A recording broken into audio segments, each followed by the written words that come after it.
atong tanan.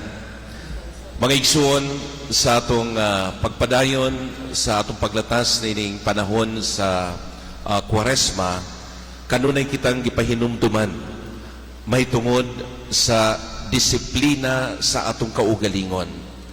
Disiplina dili lang mahitungod sa mga butang sa atong palibot, apan labaw sa tanan ang pagdisiplina sa atong kaugalingon aron kita kanunay makabalik og anaa sa atong Dios.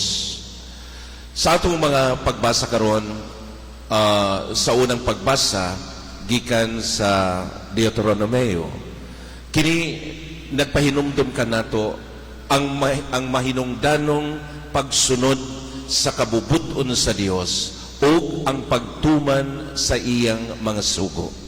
Soon sa may buti pasabot niini, mao kini ang dalan nga angay natong subayon aron kita dili mawala sa dalan nga iyang gihatag kanato.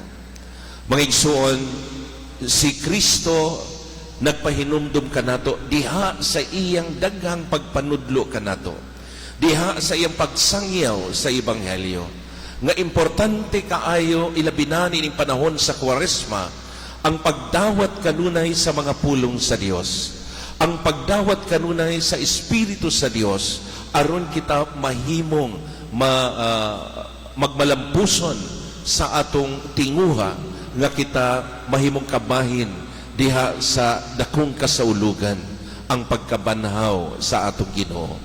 Tinuod dili sayon ang atong mga buluhaton nining panahona, tungod kay kini nagahatag kanato og kalisdanan, tungod kay dili kini ang normal matud pa nga gisunod nato sa atong kinabuhi.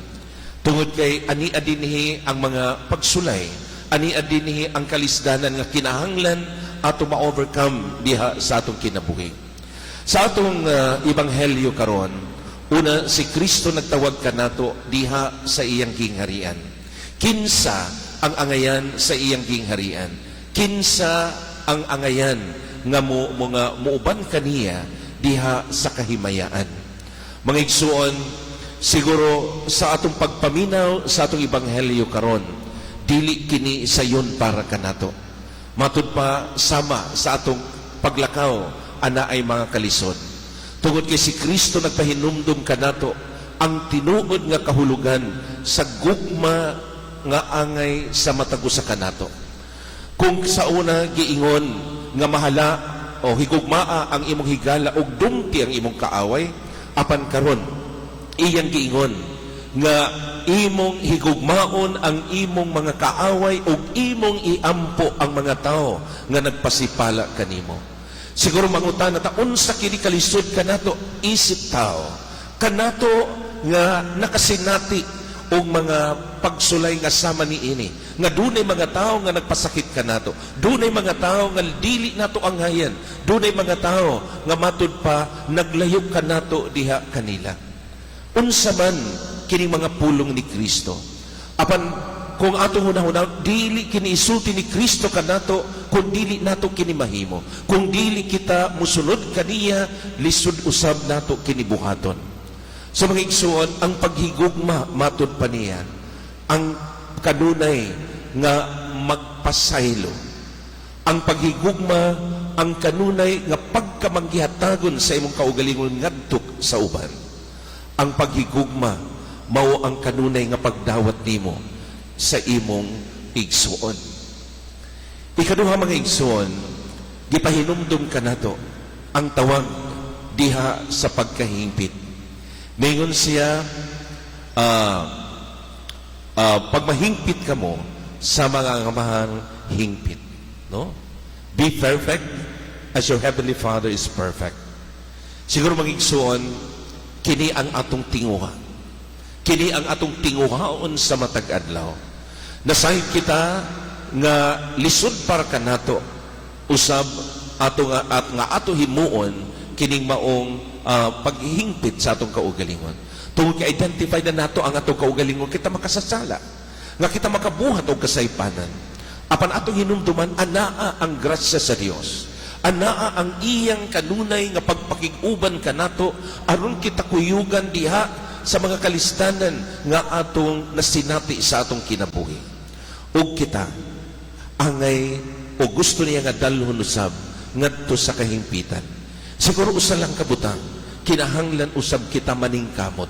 Angayan usab kita nga magsakripisyo sa pagtinguha nga kita mahimong kabahin diha sa iyang gingharian. Ikatulo mga igsuon, sa atong pagpadayon nining panahon sa Kwaresma, dili nato hikalimtan ngal dili layo ang angay natong higugmaon, dili layo ang angay natong tabangan, dili layo ang angay natong tinguhaon nga mahimong kabahin usab sa atong kinabuhi. Ang akong buti pasabot ang atong mga kaigsuunan nga usa sa panawagan kanato nga kita mahiusa kanunay diha sa usag-usa kanato aron kitang tanan sama sa kagustuhan sa atong Ginoo mahiusa diha sa iyang kingharian. And finally, muingon kita ang kahulugan nining panahon sa Kwaresma aron kita muduyog kang Kristo diha sa pagpakasakit hangtod sa kamatayon sa krus aron kita mahimong kabahin sa kahimayaan ang dakong kasaulugan nga atong gipaabot. Mga igsuon, hinaot unta nga sa atong pagpadayon magpadayon sa nining panahon sa Kwaresma, dili nato hikalimtan ang pag-ampo kanunay. Ang pag-ampo maoy magluwas kanato sa tanang mga pagsulay sa mga temptasyon nga moabot kanato.